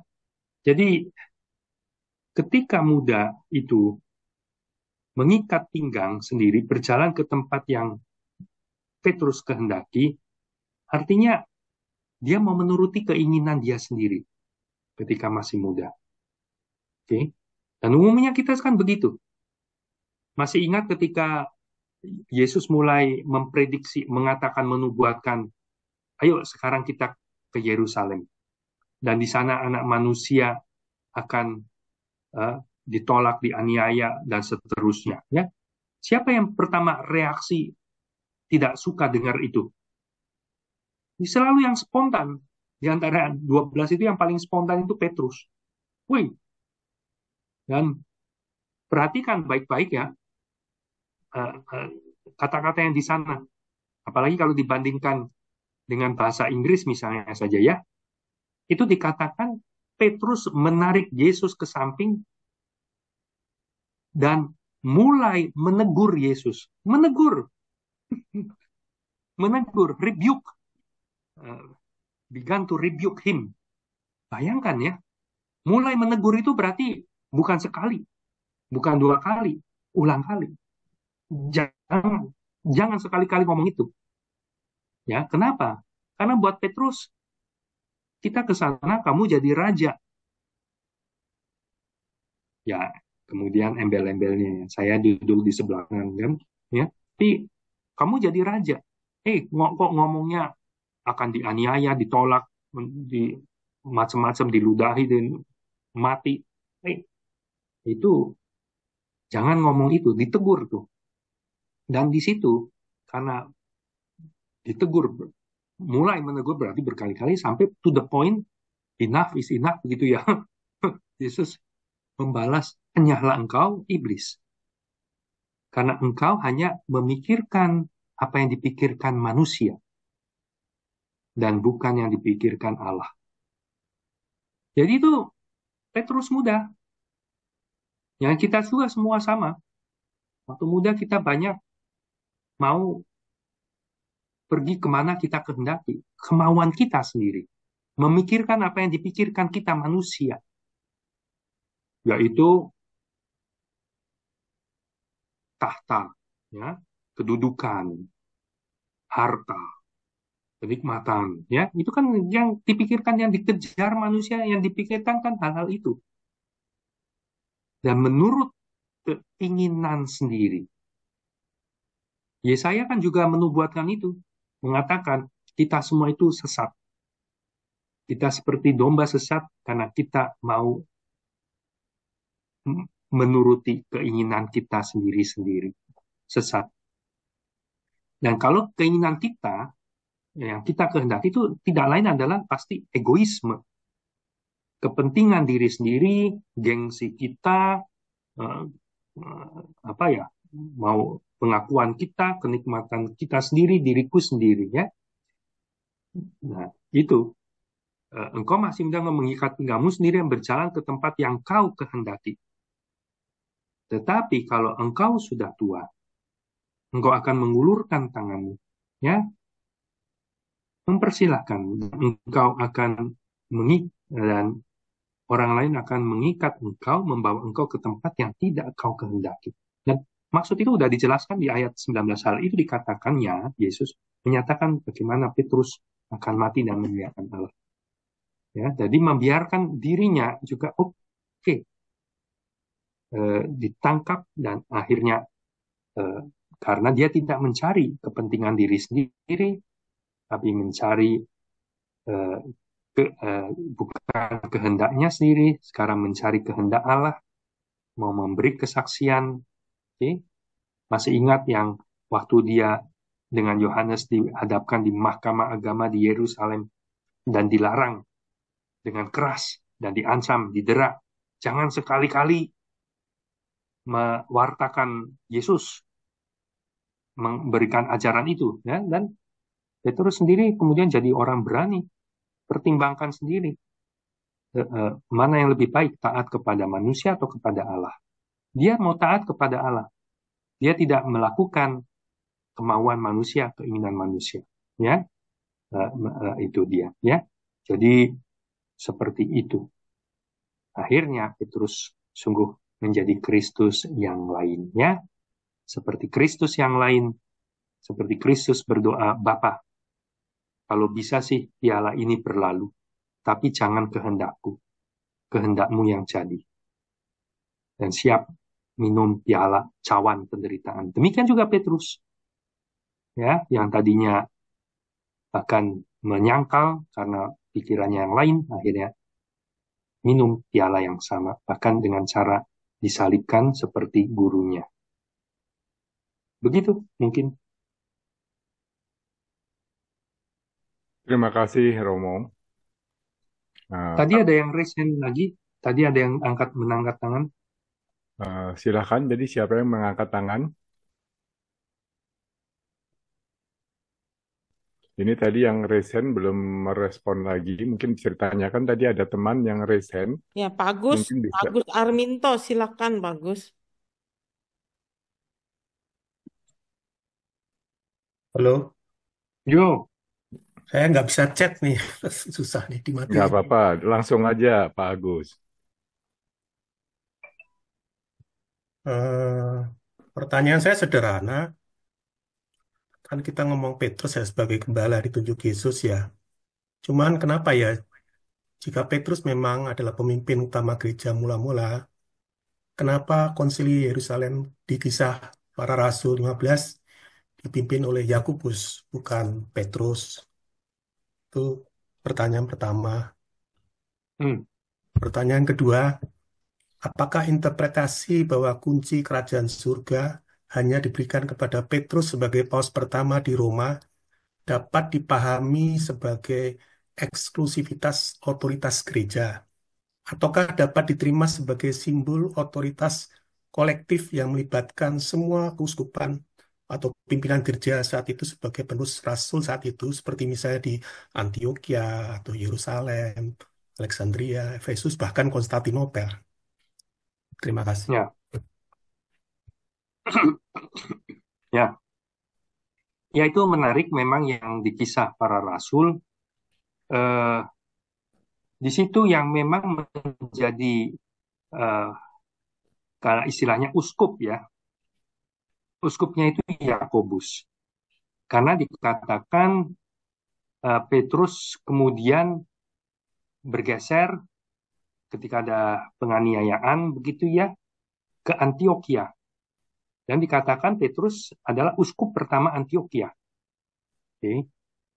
Lalu ketika sidangnya di Yerusalem, maka yang memimpin adalah uskup Yerusalem yang Yakobus ini, ya. Jadi gereja Katolik itu memahami dan melihat bahwa para rasul ini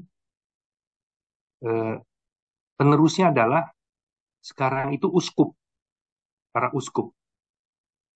Ya, kalau dalam kitab suci itu kita baca itu penilik jemaat. Ada penatua jemaat ya dalam struktur yang mulai dibentuk di gereja perdana. Paulus kalau berkeliling mendirikan jemaat yang baru, dan di situ kemudian ada seseorang yang dipilih menjadi penatua jemaat. Nah, penatua jemaat itu presbiter. Presbiter itu yang kita sekarang ini kita lihat imani itu adalah imam, para penatua jemaat. Tapi ada kemudian yang ditunjuk sebagai penilik jemaat. Dan penilik jemaat itu ya dalam bahasa Yunani-nya adalah episkopos. Episkopos, di atas, skop itu penglihatan, jadi overseer. Jadi kayak bahasa yang lebih biasa itu supervisor, ya kan? Visi yang super, yang di atas, supervise. Nah, dalam eklesiologi Katolik, pemahaman tentang gereja, begitu. Para rasul juga diteruskan. 12 memang itu makna simbolis umat Allah yang baru, seperti 12 suku Israel, 12 rasul-rasul. Tetapi pergilah ke seluruh dunia, para penggantinya tidak cukup 12, oke? Di seluruh dunia tidak cukup 12, tapi simbolisme 12 itu adalah umat Allah yang baru. Dan penerusnya ketika rasul-rasul meninggal itu para penilik jemaat, dan kita sampai kepada kita adalah para uskup, para uskup.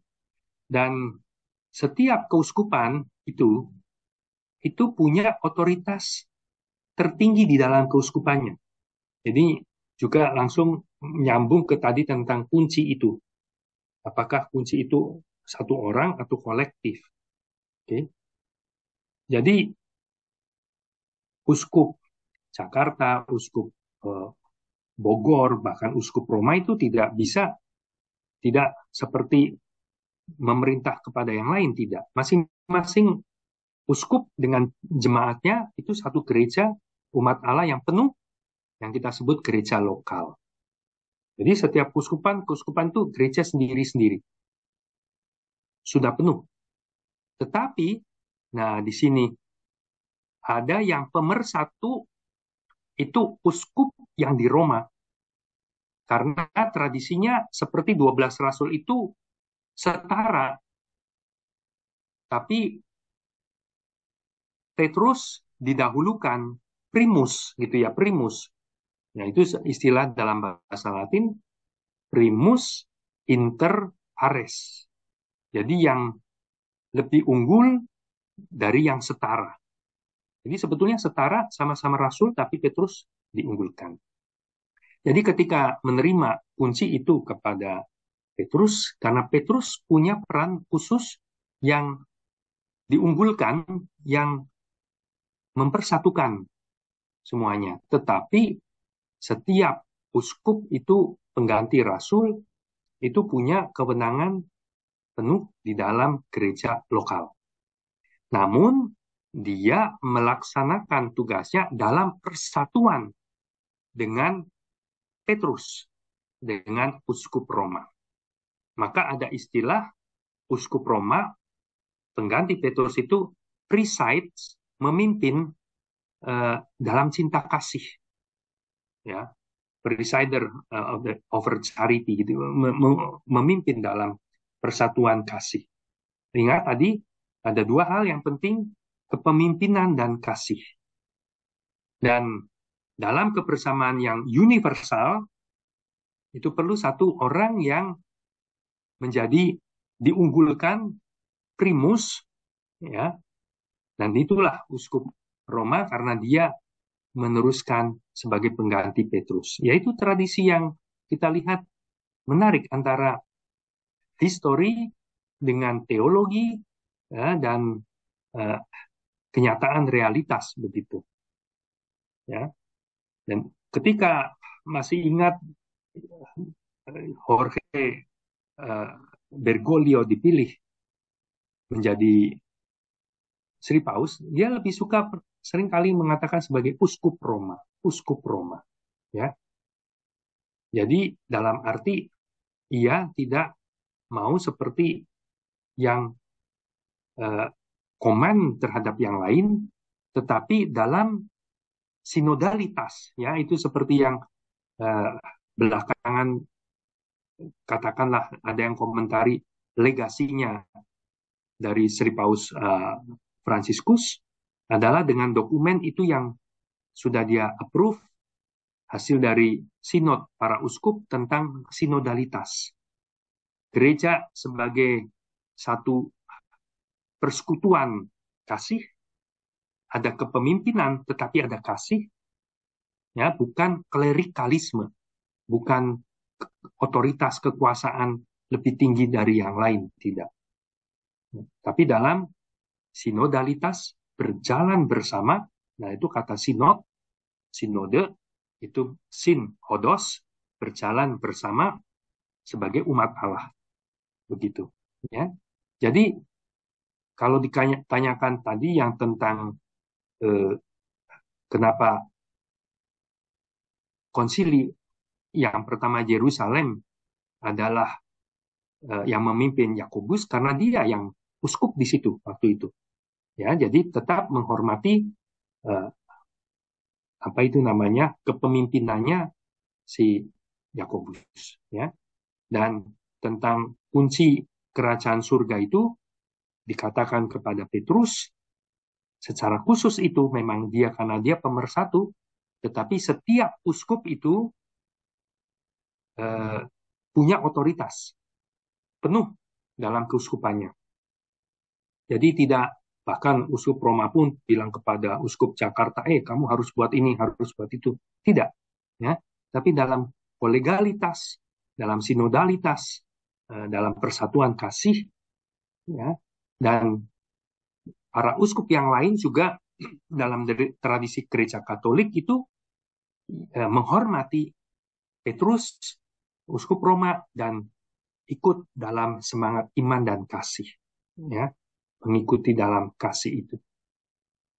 Dan lagi-lagi saya sebagai Salesian, Don Bosco pendirinya, Don Bosco sangat mengajarkan 3 devosi, ya, devosi kepada Yesus dalam sakramen Maha Kudus, devosi kepada Maria sebagai penolong umat Kristiani, dan devosi yang ketiga itu devosi kepada Paus sebagai pengganti Petrus. Ya, kata devosi itu adalah cinta, ya, cinta yang penuh, berkobar, yang kasih yang penuh. Nah, kita diajak begitu, ya, sama para uskup juga dengan devosi kasih dalam persatuan. Yang preside, yang memimpin persekutuan kasih ini adalah uskup Roma, ya. Mungkin kalau dilihat apresiasi pemahaman yang seperti itu, ya, kita memahami, bisa dilihat dari sudut pandang yang ini dan itu, dan sesuatu kekayaan, karena sekali lagi teologi, filsafat itu bukan eksakta gitu. Ini di mana, tapi dilihat di sudut pandang yang mana, ya. Kalau dilihat di sini dalam konteks ini, memang Yesus memberikan yang secara khusus permintaan kepada Petrus, gembalakanlah domba-dombaku, terimalah kunci kerajaan surga, ya. Dan kenyataannya sampai sekarang Petrus, pengganti Petrus, uskup Roma itu yang terus menjalankan tugas kepemimpinan dan kasih ini untuk gereja universal, ya, karena mendapat otoritas itu. Kalau dilihat secara hukum gereja, ya memang yang paling tinggi posisi mendapat, katakan, otoritas kekuasaan dalam rumah Allah ini ya uskup Roma, ya. Tapi sekali lagi, setiap uskup di keuskupannya adalah juga otoritas tertinggi dan menjalankan itu dalam persekutuan kasih kepemimpinannya. Jadi tidak dipahami seperti dalam arti dunia itu adu otoritas atau apa, tidak, ya. Barangkali itu bisa mudah-mudahan menangkap, bukan lebih membingungkan, ya, tetapi menurut saya mesti dipahaminya begitu. Terima kasih Romo Budi. Teman-teman, apakah ada pertanyaan lebih lanjut atau bagaimana? Karena waktu sudah jam 9 kurang 2 menit gitu. Kalau teman-teman tidak ada pertanyaan lebih lanjut, kita akan tutup acara ini. Kita sampaikan terima kasih kepada Romo Budi atas kesediaannya untuk membawakan pengajarannya pada malam ini. Bagaimana kalau kita tutup sekarang dengan doa bersama-sama, dan mungkin kita minta supaya Romo juga bisa memberikan berkat bagi kita. Silakan Romo. Baik, mari kita akhiri pertemuan ini dengan berdoa bersama dan mohon berkat Tuhan. Dalam nama Bapa dan Putra dan Roh Kudus. Amin. Tuhan yang Maha Baik, kami malam ini meluangkan waktu untuk mendalami firman-Mu. Firman kabar baik Injil yang sampai kepada kami dari kesaksian para rasul-Mu, murid-murid-Mu, orang-orang yang pertama menjadi percaya, Petrus, dan kemudian juga teman-temannya, menjadi komunitas orang beriman yang Kau utus untuk melanjutkan penggembalaan-Mu untuk keselamatan semua orang, umat manusia, menjadi tangkapan untuk 153 ikan, semua umat yang mau kau selamatkan. Terima kasih Tuhan untuk kebersamaan ini. Terima kasih untuk pencerahan apapun yang telah bisa kami tangkap dalam diri kami masing-masing berkat firman-Mu, kebenaran-Mu, dan bimbingan dari Roh Kudus-Mu. Semoga kami makin bersyukur menjadi anggota gereja yang satu, kudus, katolik, apostolik, yang dipersatukan dalam pelayanan kasih oleh penggantimu Petrus dan para pengganti Petrus sampai sekarang. Dan kami bersyukur, berterima kasih untuk kesaksian, teladan, pelayanan yang diberikan oleh Paus Fransiskus untuk kami, untuk semua umat di dunia ini, khususnya tentu untuk gereja yang kau cintai. Dan kami bersama-sama ingin berdoa, mau berdoa, supaya Roh Kudus memberikan penerangan, pembimbingan kepada para kardinal yang nanti berkumpul bersama untuk memilih pengganti Petrus yang lain. Supaya hanya kehendak-Mu dengan bimbingan terang Roh Kudus menentukan siapa yang terus menggembalakan kami menuju kepada kepenuhan keselamatan kami. Dan semoga kami pun menjadi gembala-gembala kecil dimanapun kami berada, kami bisa terus hidup dalam kepemimpinan dan kasih untuk mengembangkan gereja umat Allah. Demikian Tuhan yang kami mau panjatkan dan mohon berkat-Mu untuk semua yang hadir di sini, semua yang kami doakan. Engkau yang hidup dan berkuasa kini dan sepanjang masa. Amin. Tuhan bersamamu dan bersama rohmu. Dan Tuhan berkenalah melimpahkan berkat rahmat-Mu bagi semua yang hadir di sini dalam pertemuan online ini yang ikut mendengarkan firman-Mu, merenungkannya. Bapa, Putra, dan Roh Kudus. Amin. Terima kasih Romo Budi sekali lagi. Terima kasih teman-teman yang sudah meluangkan waktu untuk ikut acaranya. Terima kasih kepada teman-teman yang sudah bertugas menjadi host, co-host, dan sebagainya.